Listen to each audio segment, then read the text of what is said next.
আশা করি তোমরা সবাই ভালো আছো।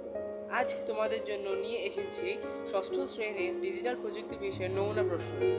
আর তোমরা যদি আমার চ্যানেলে নতুন হয়ে থাকো তাহলে প্লিজ সাবস্ক্রাইব করে আমাদের পাশে থাকো এবং নিত্য নতুন ভিডিও পেতে লাইক, কমেন্ট ও শেয়ার করো। তোমাদের কমেন্টের উপর ভিত্তি করে আমরা নতুন ভিডিও বানাবো। তো চলো শুরু করা যাক।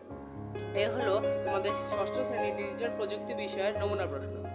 প্রথমে বলা হয়েছে শিখন অভিজ্ঞতা একের আলোক থেকে একটি কোশ্চেন আসতে পারে যে সুমি তাদের এলাকার পানির সমস্যা সম্পর্কে একটি প্রতিবেদন তৈরি করতে চায়।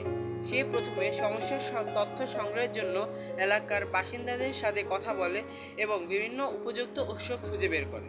ইন্টারনেট খোঁজ নিয়ে সে জানতে পারে পানির সমস্যা মূলত পানির সঠিক সরবরাহের অভাব ও পানি দূষিত কারণ হচ্ছে। সুমি তার সমস্যা সমাধানের জন্য বিভিন্ন তথ্য সংগ্রহ করে সেগুলোকে একটি তালিকায় সাজায়। এরপর সেই সমস্যার সমাধান বের করার জন্য বিশেষজ্ঞদের সাথে আলোচনা করে এবং স্থানীয় প্রশাসনের সাথে যোগাযোগ করে। সর্বশেষে তুমি তার প্রতিবেদন উপস্থাপন করার সময় সে প্রাপ্ত তথ্যের মাধ্যমে এলাকার অন্যান্য বাসিন্দাদের সচেতন উপস্থাপনা করার সময় এলাকার অন্যান্য বাসিন্দাদের সচেতন করে এবং একটি পোস্টার তৈরি করে যাতে পানির সমস্যার সমাধানে প্রস্তাবনা দেওয়া থাকে।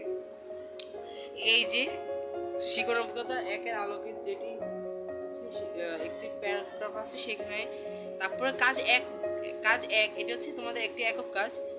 এখানে কি বলা হয়েছে,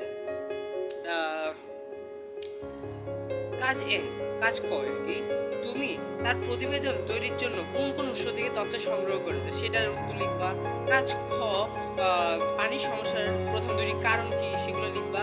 কাজ